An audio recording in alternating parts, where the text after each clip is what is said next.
हाँ चेक करेंगे इस पेपर को। 2 अप्रैल का है 2025 का। Shift 2A। फर्स्ट क्वेश्चन देखो, ड्यूमास मेथड तो हर पेपर में आया हुआ है। ड्यूमास मेथड फर्स्ट क्वेश्चन है, ध्यान देंगे। In Dumas method for estimation nitrogen 0.5 gram of an organic compound gave 60 ml of nitrogen corrected at 300 Kelvin temperature and 750 mm pressure. The percentage composition of nitrogen in the compound और एक percentage देखा 15 mm। तो ये तो question हर paper में था। देखो PV नाटी लगेगा, प्रेशर दे रखा है 715। 715 का मतलब है एक्वस टेंशन को माइनस कर देते हैं क्योंकि ड्राई गैस का प्रेशर लेते हैं हमेशा। 700 mm हो गया बाय 760। वॉल्यूम दे रखा है 60 ml बाय 1000 आ जाएगा। Number of moles given mass by 28, R 0.0821 और टी 300। यहाँ से मास आ जाएगा, जो मास आएगा एम उसको 0.5 से डिवाइड करेंगे इंटू 100, ये परसेंटेज ऑफ नाइट्रोजन आ जाएगा। कितना आ रहा आंसर इसका फर्स्ट का? 12.27 25 12.27 12.57 है ना? Yes sir. हाँ 12 है तो डिफरेंस है ठीक ठाक 18 से, तो इसलिए कैलकुलेशन हल्का बहुत अप्रोक्सीमेट कर सकते हैं, अदरवाइज एग्जैक्ट करनी पड़ेगी। Next next question. चित्रा इसको थोड़ा बड़ा कर एक बार हल्का सा। विच the following graphs correctly represent the variation of thermodynamic properties of Haber's process. देखो और कर दे थोड़ा, हेबर्स प्रोसेस हट जाए तो भी फर्क नहीं पड़ता, ग्राफ देखा बढ़िया। चलो देखेंगे इसे। तो कह रहा है कि हेबर्स प्रोसेस को कौन सा ग्राफ करेक्टली रिप्रेजेंट कर रहा है। तो हमें पता है Haber's process N2 + 3H2 = NH3 होता है। हीट रिलीज होती है यानी डेल्टा एच इसका नेगेटिव है। प्रोसेस हो रहा है तो डेल्टा जी भी नेगेटिव होगा। Delta H negative, delta G negative, और डेल्टा एच दिख रहा है यहाँ पे 4 मोल गैस थी, 2 मोल गैस बन रही है, तो डेल्टा एस भी नेगेटिव है। डेल्टा एस भी नेगेटिव है, तो तीनों नेगेटिव है एक तो। अब इसने ग्राफ जो बनाया है, टेम्परेचर दे रखा है केल्विन में और 0 ये रखा पॉइंट, नेगेटिव जो है वो नीचे की तरफ है, नेगेटिव। लेकिन इसे ग्राफ जो बनाया है delta G naught are negative में लिया हुआ है, यानी ग्राफ पॉजिटिव होगा। एक तो ग्राफ पॉजिटिव से होगा क्योंकि यहाँ पे delta H not by T है, delta G not by T है, दोनों नेगेटिव है तो पॉजिटिव स्टार्ट होंगे, दोनों पॉजिटिव से स्टार्ट होंगे एक तो डेल्टा एच नॉट और डेल्टा एस नॉट ये क्या होंगे? देखो इनका वेरिएशन क्या होगा with temperature, with in given temperature range. इसको क्या मानते हैं, लगभग कांस्टेंट मानते हैं डेल्टा एच को, डेल्टा एस को, सही है, डेल्टा एच और delta S for this particular reaction. अभी बोल रहा है delta G not by T, हमें पता है delta G naught delta H minus C delta S होता है। डेल्टा जी है delta H minus C delta S. अब इसमें डेल्टा जी है नेगेटिव, अभी डेल्टा एच भी नेगेटिव है, बताओ किसकी वैल्यू बड़ी होगी? Minus T delta S. Delta S भी नेगेटिव है, डेल्टा एस भी नेगेटिव है, यानी डेल्टा जी की वैल्यू नेगेटिव में कम होगी, डेल्टा एच की वैल्यू नेगेटिव में ज्यादा होगी। क्या ये क्लियर है? Yes yes sir. और डेल्टा तो डेल्टा पॉजिटिव में, अब क्योंकि डेल्टा एच को माइनस में डेल्टा ले रखा है, तो पॉजिटिव के अंदर डेल्टा एच ज्यादा होगा कि डेल्टा जी ज्यादा होगा?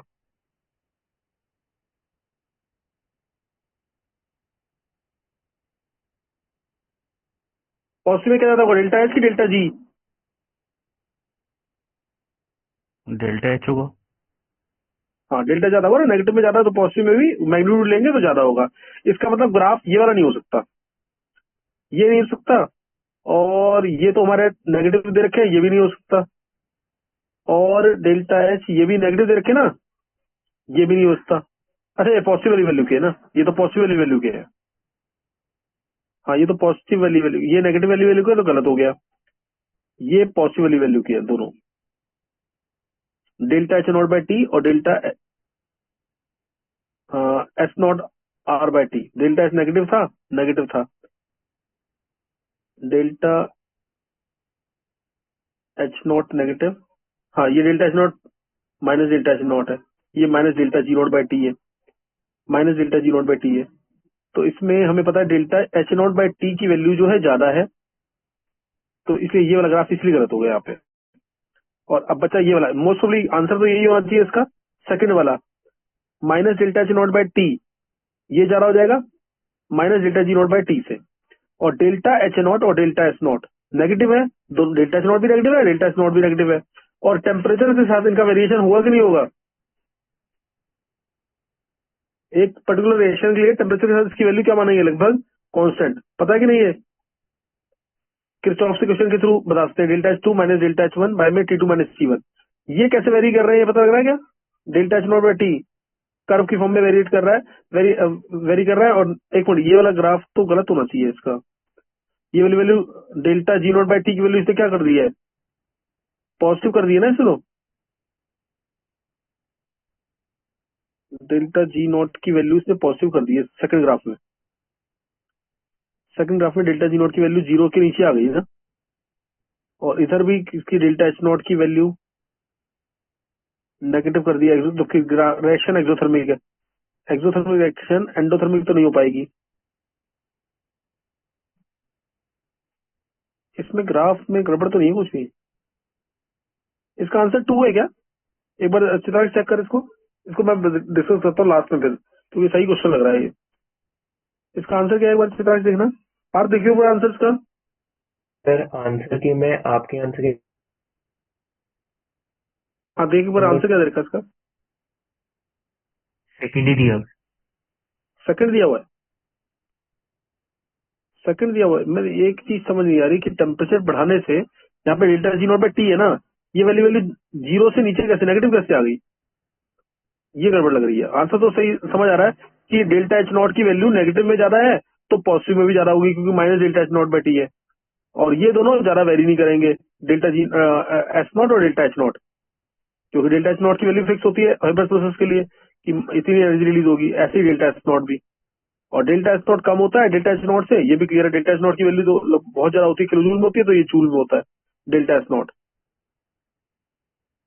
आंसर तो ये सही है, लेकिन बस ये नेगेटिव क्यों हो गया? डेल्टा ये क्या N two plus three S two S two N S three है ना। टेम्परेचर बहुत बढ़ा दिया, अगर बढ़ा दिया टेम्परेचर बढ़ा रहे हैं तो वैल्यू डिक्रीज करेगी, लेकिन ये नेगेटिव क्यों हो रहा है? ये वाला बस ये समझ नहीं आ रही। मतलब डेल्टा ये नेगेटिव दे दिया, जीरो के नीचे पहुंचा दिया इसको। ये ग्राफ सही बना है क्या पार्थ? ये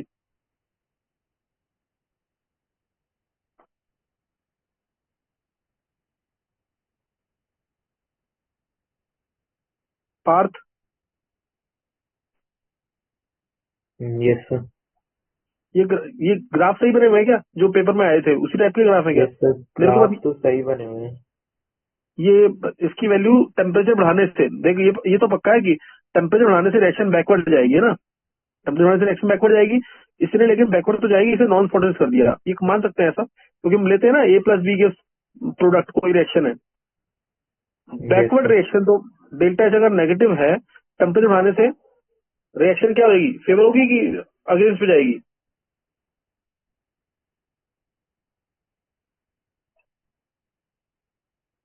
फेवर नहीं होगी ना। डेल्टा एच नेगेटिव, अगर डेल्टा जी नेगेटिव है रिएक्शन का और डेल्टा एच भी नेगेटिव है, एक्सोथर्मिक रिएक्शन है, टेम्परेचर बढ़ाने से तो क्या होगा? अगेंस्ट हो जाएगी ना। यस सर, हाँ बैकवर्ड तो बस जाएगी। इससे, हाँ एक इंस्टेंट में मान लिया इससे कि डेल्टा रिएक्शन फेवर नहीं होगी। और अगर मैं बाय टी की बात करूं तो उसका ग्राफ डेल्टा जी इधर delta H minus T delta S है, इसको डिवाइड कर दो किससे? टी से। Delta G by T, delta H by T minus delta S, है ना।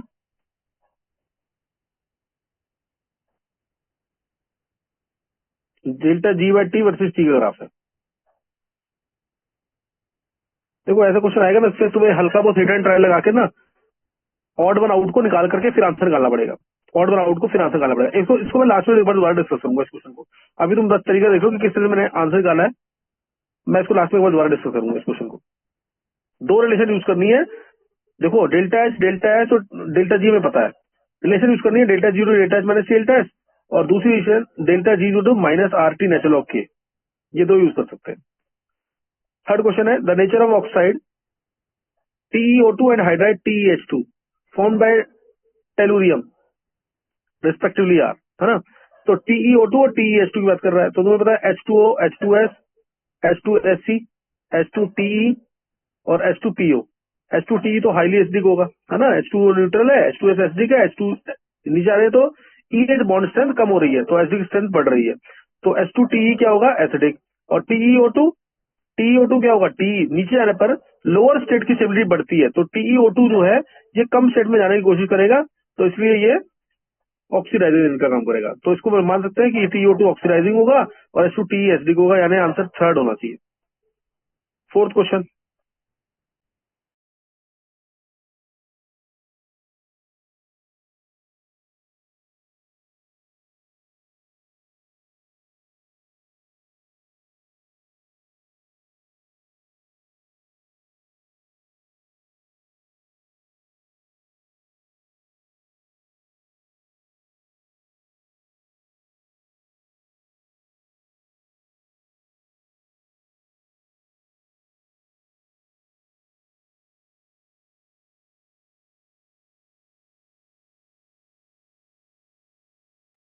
हाँ फोर्थ क्वेश्चन देखेंगे।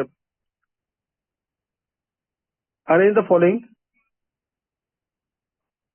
in order of magnitude of work done by the system on the system at constant temperature. Work reversible for expansion of at infinite stages. Work irreversible for expansion in single stage. Work reversible for compression in infinite stages. Work irreversible for compression in single stage. तो ये तुम्हें पता है इसका graph कैसा बनता है। अगर रिवर्सिबल है तो प्रेशर वर्सेस वॉल्यूम का, इस पॉइंट से मान लो ये V1 है, ये V2 है, इस पॉइंट से इधर गए। अगर रिवर्सिबल है तो ऐसे जाते हैं, ऐसे आते हैं। अगर एक्सपेंशन हो रहा है, मान लो ये प्रेशर हमारा P1 है, ये प्रेशर P2 है, तो प्रेशर कम कर रहे हैं, रिवर्सिबली है, तो इस तरह से ये आ जाएगा हमारा वर्क डन। ये वर्क डन आ गया रिवर्सिबल एक्सपेंशन का। और अगर रिवर्सिबल प्रेशर है तो इस P2 से P1 की तरफ जाएंगे ऐसे, तो वर्क डन ये ध्यान रखना सेम रहेगा रिवर्सिबल अगर है, चाहे कंप्रेशन या एक्सपेंशन, उसका मैग्नीट्यूड क्या रहेगा, सेम रहेगा। और मैग्नीट्यूड ही निकालना है हमें। तो ये एक बात तो कंफर्म है, रिवर्सिबल वाले दोनों सेम रहेंगे, यानी ए और सी ये दोनों सेम रहेंगे। ए और सी सेम कहां पे है, ए और सी सेम ये रहे, ए और सी सेम ये रहे, बस इसमें ज्यादा सोचना ही नहीं आगे। ये दोनों तो इक्वल होते नहीं कभी भी इरिवर्सिबल वाले। रीजन, अगर मैं प्रेशर मान लो P1 से P2 उसी वक्त डिक्रीज करता हूं, उसी इंस्टेंट पे P1 था, प्रेशर कर दिया P2, वॉल्यूम तेजी से बढ़ जाएगा। और मैंने ये आ गया work of irreversible expansion, pressure decrease किया P1 से P2 और ये आ गया वर्क ऑफ इरिवर्सिबल एक्सपेंशन। और प्रेशर अगर मैंने प्रेशर अगर बढ़ा दिया, प्रेशर बढ़ा दिया P2 से P1 किया, तो उस केस में क्या होगा, ये वर्क था, अब ये हो जाएगा। प्रेशर बढ़ाया P2 से P1, ये सीधा वॉल्यूम कॉन्ट्रैक्ट कर जाएगा और ये हो जाएगा कंप्रेशन का वर्क डन जो ज्यादा होगा। कंप्रेशन वाला ज्यादा होना चाहिए, यानी वर्क इरिवर्सिबल कंप्रेशन, यानी D सबसे ज्यादा होना चाहिए और B सबसे कम होना चाहिए, यानी आंसर 2 है। क्या क्लियर हो गया ये, क्या क्लियर है ये। Fifth question, electronic configuration of 4 elements A, B, C and D are given below. ये नाइट्रोजन है, ऑक्सीजन, फ्लोरीन और ये carbon. The following increasing electronegativity, electronegativity बोला है तो F की सबसे ज्यादा, फिर O की, यानी C की, फिर B की, फिर A की, फिर D की। CBAD 2 आंसर होगा। नेक्स्ट, साइज छोटा, इलेक्ट्रोनेगेटिविटी ज्यादा। The type of vibration and the magnetic property of MnCl6 3 negative. Mn3 positive है, 2 यहां से आएंगे, एक वहां से। आर्गन 3d4 हो गए, 3d4 मतलब T2G में 1 2 3, EG में 1 इलेक्ट्रॉन, 4 अनपेड आ गए और sp3d2 हाइब्रेशन आएगी, क्योंकि से ना वीक फील्ड लिगेंड है। sp3d2 हाइब्रेशन और 4 unpaired electron, sp3d2 and 4 unpaired electron. ये आंसर 2 आंसर है इसका। ये डायरेक्ट क्वेश्चन, ये तो हर पेपर में था, इसमें 25 के हर एक पेपर में पैरामेग्नेटिक मैग्नेटिक तो पूछा ही हुआ है। Next, formation of Na4FeCN5NOS, a purple colored complex formed by addition of sodium nitroprusside in sodium carbonate extract of salt indicates the presence of। ये तो आज क्लास में भी हुआ था शायद, तो ये तो सल्फाइड आयन को बताता है, फर्स्ट सल्फाइड आयन आ जाएगा। Next, consider the following chemical equilibrium of the gas phase reaction at constant temperature. A gives B plus C है, if P being the total pressure Kp is the pressure equilibrium constant, alpha is the degree of dissolution, then which the following is true at equilibrium. देखो इस type का question भी आ ही जाता है और हर alternate year पे कभी भी आ रहा है। तो ये 1 मान लिया स्टार्टिंग में, अल्फा गया, बनेगा alpha alpha, partial pressure of A आ जाएगा, ये वैल्यू पुट कर दो डायरेक्ट ही निकालने, 1 माइनस अल्फा अपॉन में 1 प्लस अल्फा इंटू पी, ये पार्शियल प्रेशर ऑफ ए भी होगा और ये पार्शियल प्रेशर ऑफ ए भी होगा, और नहीं बी और सी का इक्वल होगा, ये होगा अल्फा अपॉन में 1 प्लस अल्फा इंटू पी। तो यहां से हम निकाल लेते हैं केपी, केपी आएगा partial pressure of B into C, यानी alpha square by 1 plus alpha का whole square, alpha square by 1 plus alpha into 1 plus alpha into P का square divided by 1 minus alpha upon 1 plus alpha, 1 plus alpha से एक 1 plus alpha cancel हो जाएगा, 1 minus alpha into P, P से भी एक P cancel हो जाएगा। तो ये आ गया KP is two alpha square by 1 minus alpha का square A plus B minus into A minus B into P, ये आ गया, ये आ जाएगा। यहाँ से तुम वैल्यू निकाल लो, क्या पूछा इसमें, when P increases alpha decreases, P और अल्फा में निकालना रिलेशन। एक बार अल्फा स्क्वायर निकालना, इससे क्या आ रहा है, KP minus KP alpha square is alpha square P, तो अल्फा स्क्वायर कॉमन ले लिया, तो केपी अपॉन में केपी प्लस पी, यही आएगा, वो क्या करना, यही आ रहा है क्या, KP upon KP plus P alpha square की वैल्यू, यस सर। ये आगे वैल्यू। अब देखो इसमें क्या बोल रहा है, इसे बोला व्हेन पी, पहला option when P increase alpha decreases, true और फॉल्स, पी बढ़ेगा तो अल्फा क्या करेगा, डिक्रीज कर जाएगा, सही है ना ये, यस सर सही। दूसरा when P increases alpha increases, ये गलत हो गया, ये गलत हो गया। तीसरा when if KP value is extremely high, KP is extremely high compare to P, alpha becomes much less than unity, KP की वैल्यू एक्सट्रीमली हाई है तो पी को रेगुलेट कर सकते हैं, अल्फा स्क्वायर तो 1 आएगा ना, ये गलत हो गया ना स्टेटमेंट, यस सर। ये 1 आ जाएगा। If P value is extremely high compare to KP, alpha is approximately 1, अगर पी बहुत हाई है तो ये कैंसिल हो जाएगा, क्या अल्फा नियरली 1 होगा क्या इसमें, नहीं होगा ना, नो सर। तो इसलिए आंसर आ जाएगा इसका फर्स्ट है, यही आंसर है first. Yes sir.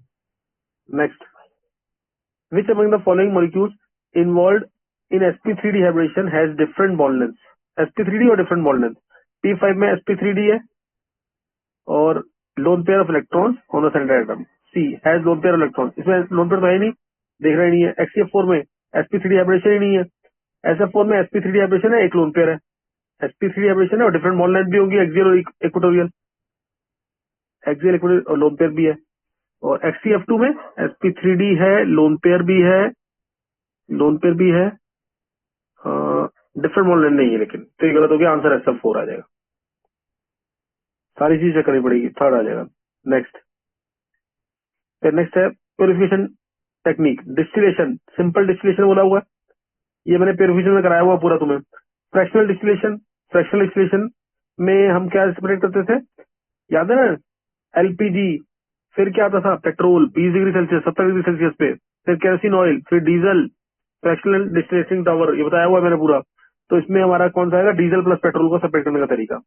First distillation reduce pressure, इसमें तो एक ही आता है, glycerol is separated from spent lye, glycerol जो है अपना बॉइलिंग पॉइंट अचीव करने से पहले ही क्या कर जाता है, डिकम्पोज कर जाता है, इसलिए हम इसका क्या करते हैं, इसका प्रेशर रिड्यूस करते हैं ताकि इसका बॉइलिंग पॉइंट डिक्रीज कर जाए और ये डिकम्पोज ना करे, तो इसलिए आंसर ये आ जाएगा इसका, है ना, glycerol is separated from spent lye in soap industry by this method.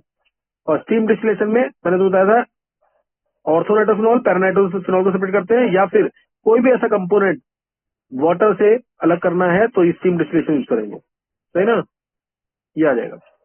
और लास्ट डिस्टिलेशन मैंने इसीलिए लास्ट में बताया क्योंकि इसमें बहुत सारी टेक्निक यूज कर सकते हैं, जिसमें बॉइलिंग पॉइंट में डिफरेंस क्या हो, 25 केल्विन से ऊपर का हो, तो इसका answer chloroform plus aniline, chloroform का हमारा 110 111 होता है, एनिलीन का 180 के आसपास, तो ये आ जाएगा आंसर इसका। तो इसका आंसर क्या आएगा इसमें, देखो फर्स्ट का थर्ड है ना, third first, third first fourth, third, first, fourth, देखो कहाँ पे आ रहा है, और ये फोर्थ ऑप्शन है ना, फोर्थ ऑप्शन आ जाएगा। Next 11 question, neopentane forms only one monosexual derivative. पता ना नियोपेंटेन एक ही बनाएगा, CH3 ये तो बोर्ड का क्वेश्चन है, कोई भी कैसे हटाओ सी लगाओ एक ही बात रहेगी, तो वन बनाएगा ये। फिर melting point of neopentane is higher than n pentane. Neopentane बिल्कुल सही बात है, नियोपेंटेन क्या सिमेट्रिकल, सिमेट्रिकल होता है तो प्रॉपर पैकिंग होती है क्रिस्टल लैटिस में, और इसलिए मेल्टिंग पॉइंट ज्यादा होगा, तो इससे ये सही स्टेटमेंट सही है, दोनों स्टेटमेंट सही है। ऑप्शन आ जाएगा इसमें correct first. 12th question, 12th question कर दो ऊपर एक बार।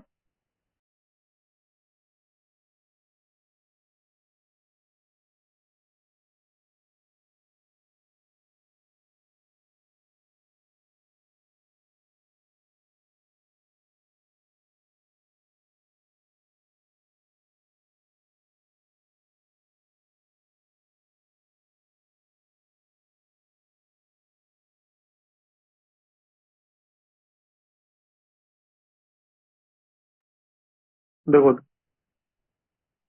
RCN है, H2O प्लस है माइल्ड कंडीशन में। माइल्ड कंडीशन में क्या बनता है, RCONH2।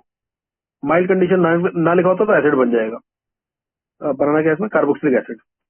RMgS प्लस CO2 और HCO प्लस, इसमें तो बनता ही है RCOH, ध्यान है ना। Next RCN HNCl2 HCO plus, तो क्या बनेगा RCHO, Mendius reduction, Stephen reduction. RCHO OH और PCC तो RCHO, माइल्ड ऑक्सीडाइजिंग। बेंजीन के ऊपर COCl H2PD BSO4, तो इससे आ जाएगा CHO, रोडोमन रिएक्शन, और उसके बाद इसमें ब्रोमीन वाटर डाल देंगे तो COH आ जाएगा। तो COH ब्रोमीन वाटर डालेंगे, माइल्ड ऑक्सीडाइजेंट है और बन जाएगा, बन जाएगा। तो इसमें आंसर मिल गया हमारे E से मिल गया आंसर एक तो, और मिल गया B से, B और E से आंसर मिल रहा है, आंसर आ जाएगा फोर्थ।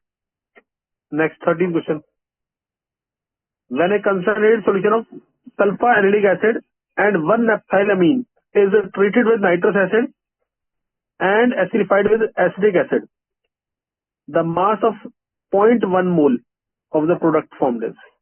तो इसमें सल्फा एनिलिक एसिड है, सल्फा एनिलिक एसिड NH2 और SO3H, इसको ट्रीट किया 1 naphthyl अमीन से, 1 naphthyl अमीन से। इस मिक्सचर को नाइट्रस एसिड से ट्रीट किया, नाइट्रस एसिड से रिएक्ट कर जाएगा आसानी से HNO2 प्लस एसिटिक एसिड। मतलब इसको ऐसे सोच सकते हो तुम, अगर HNO2 HCl था, HNO2 और HCl था तो N2Cl बनता है, इसमें क्या बनेगा N double bond N OCOCH3। HNO2 और HBF4 होता है तो N2BF4 बनता है, HNO2 और HCl होता है तो N2Cl बनता है। इसमें न्यूक्लियोफाइल क्या है, OCOCH3, तो OCOCH3 आ जाएगा यहाँ पे, ये आ गया। और उसके बाद इसमें 1 naphthyl एनिलीन डाला हुआ है, ये रहा 1 naphthyl यानी अल्फा नेप्थाइल अमीन, ये अल्फा नेप्थाइल है, तो इसकी पैरा पोजीशन पे अटैक हो जाएगा, ये लिविंग ग्रुप हट जाएगा यहाँ से, ये लिविंग ग्रुप हट जाएगा, उसको जोड़ देना, ये आ जाएगा आंसर 1 naphthyl एनिलीन है ना, तो ये चीज आ जाएगी NH2 N double bond N और N double bond N benzene. एक बार चेक करना, यही आंसर है ना। और इसको अगर इसका निकालना 0.1 मोल का, 0.1 मोल का वेट कितना आ जाएगा इसका, 0.1 mole of product formed as, 0.1 mole का वेट कितना आएगा इसका, निकालो उसका वेट कितना आ रहा है। ऑप्शन, अच्छा ऑप्शन मिसिंग है इसमें, 13 क्वेश्चन में ऑप्शन मिसिंग है, निकालो वेट इसका कितना आ रहा है, देखो जल्दी से बता दो अगर आंसर है तो। 0.1 मोल का, मान लो उसका वेट अगर 1000 आता है 66 तो 1000 का 100 कितना है, 0.1 का 66 आ रहा है। दोबारा बोले एक बार, 66, यस सर। यानी इसका 660 आ रहा है वेट क्या, तभी तो 0.1 मोल का 66 आएगा। हाँ हाँ यस सर।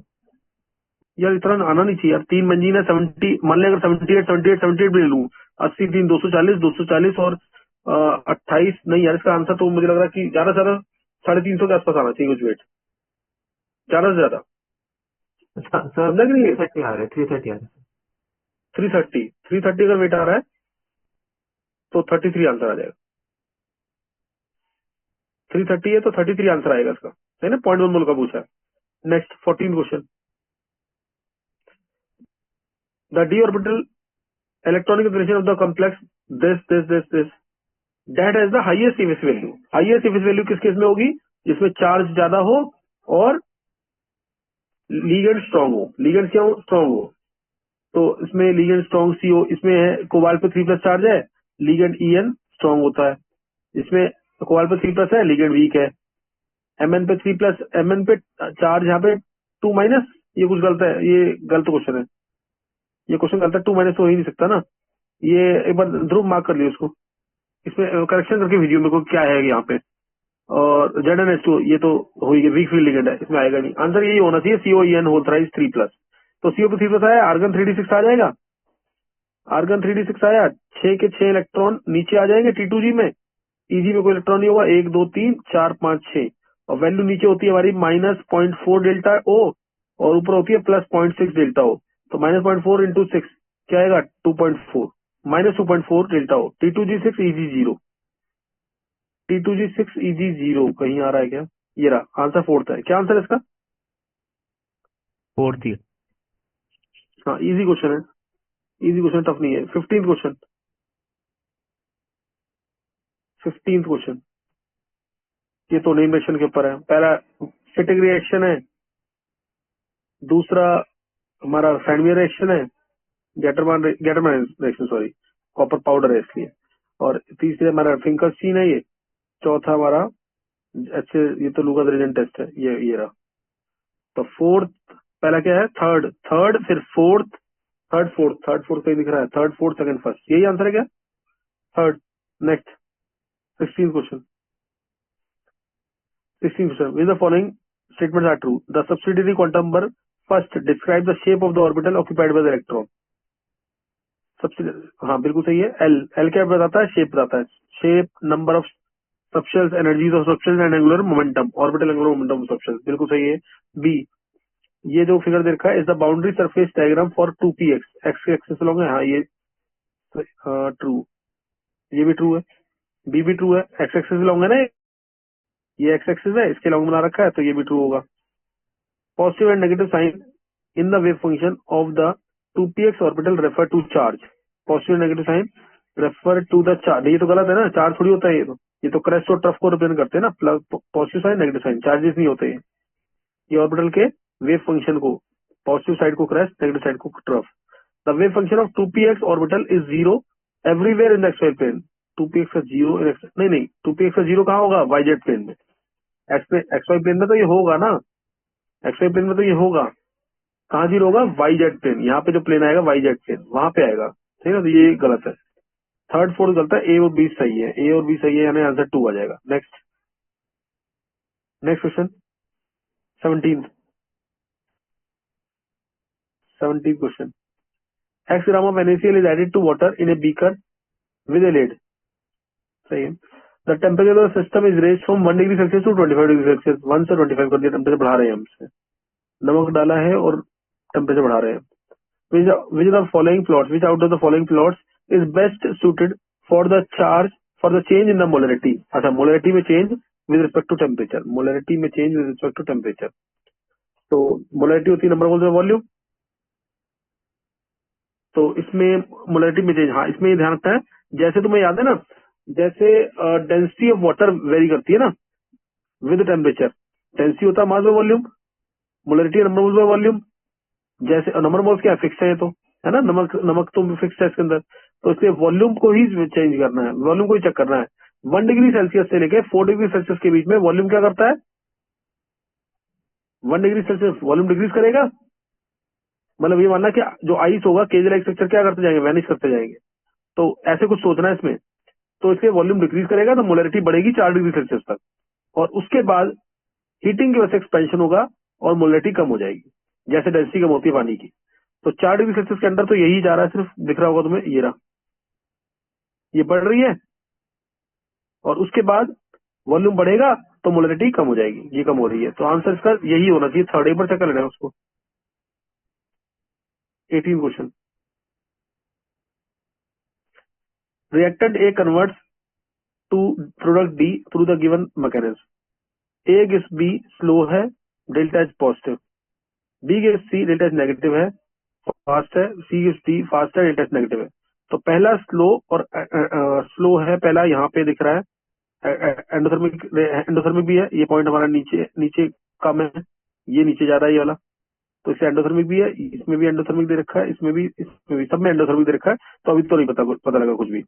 तो बी से सी डेल्टा एच नेगेटिव है, बी से सी डेल्टा एच नेगेटिव, यहाँ पे नेगेटिव है, सही है। यहाँ पे भी नेगेटिव है, सही है। यहाँ पे भी नेगेटिव है, सही है। यहाँ पे भी नेगेटिव है, सब नहीं, इसमें पॉजिटिव है, ये तो गलती हो गया, ये तो गलती हो गया, इसमें तो पॉजिटिव आ रहा है ना। ये ए और बी, ए बी सी में साथ है। डी, सी से डी डेल्टा एच नेगेटिव है, सी से डी डेल्टा एच नेगेटिव है, इसमें भी नेगेटिव है, इसमें भी नेगेटिव है, इसमें भी नेगेटिव है, इसमें भी नेगेटिव है। तो तीनों में नेगेटिव दे रखा है। तो इसमें हमें बस एक तो ये है कि सी से डी फास्ट है, तो ये वाला ग्राफ गलत हो गया, क्योंकि इसकी एक्टिव एनर्जी तो बहुत ज्यादा है, लगभग इसके बराबर ही मान लो तुम। इसकी एक्टिव एनर्जी ज्यादा है बहुत, तो ये गलत हो गया इसमें। अब बचा ये वाला, इसमें तो एंडोथर्मिक दे रखा ना दूसरा स्टेप, ये गलत दे रखा ना इसमें तो यही स्टेप एंडोथर्मिक दे दिया था, गलत हो गया ये। हाँ, ये तो पहले ही क्रॉस हो चुका था। तो इसलिए आंसर फर्स्ट आएगा। इसका आंसर क्या है? फर्स्ट है क्या? इजी क्वेश्चन है वैसे, यस सर। फर्स्ट आ जाएगा। Next question. A tetrapeptide acts on complete hydrolysis produce glycine, alanine, valine and leucine। चार दे रहा है ये, in equimolar proportion each। The number of tetrapeptides, equimolar proportion बोल रखा है। Number of tetrapeptides possible involving each of these amino acids is। तो ये तो डायरेक्ट 4 फैक्टोरियल आ जाएगा कि नहीं? 4 इंटू 3 इंटू 2 1, चारों को अरेंज करना ना, 24 आ जाएंगे तरीके। अगर रिपीटेशन अलाउड होता तो 4 इंटू 4 इंटू 4 इंटू 4, 4:4 आ जाता। रिपीटेशन अलाउड है नहीं, इक्विमोलर प्रोपोर्शन है, हर एक में इक्विमोलर प्रोपोर्शन होना चाहिए, और इन्वॉल्विंग ईच ऑफ दीज बोला हुआ है अमीनो एसिड। तो 24 है ना आंसर इसका। Yes sir. नेक्स्ट। इन 3,3 डाइमिथाइल हेक्स 1 इन 4 आइन। 3,3 डाइमिथाइल हेक्स 1 इन 4 आइन, 4 आइन क्या बोला मैं? देर आर sp3, sp3 कितने हैं? ये sp3 है, ये sp3 है, ये sp3 है और ये sp3, 4 sp3 है, 4 sp3 है। और sp2 1 2 2 sp2 है, और sp ये भी 2 है, तो 4 2 2, sp3 sp2 एंड sp 4 2 2, ये सेकंड आंसर होगा। 21 क्वेश्चन। 21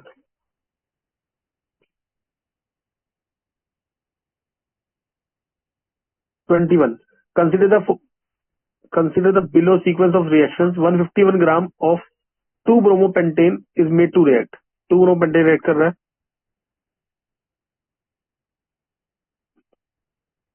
ये react कर रहा है। yield of major product alcoholic वैसे react कर रहा है, तो ये तो आ गया सीधा, सिस और ट्रांसपेंट 2 इन आ जाएगा मेजर।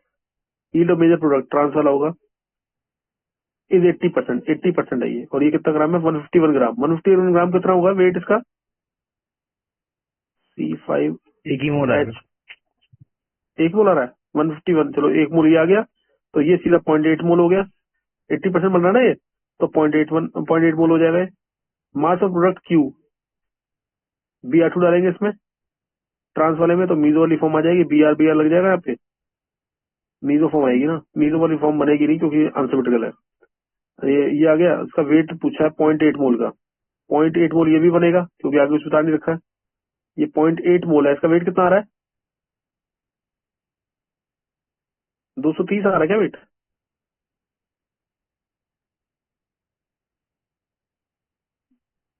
देखो आंसर इसका क्या, इसका वेट कितना आ रहा है? 230। 0.8 इंटू 230 ही आना ना वेट इसका।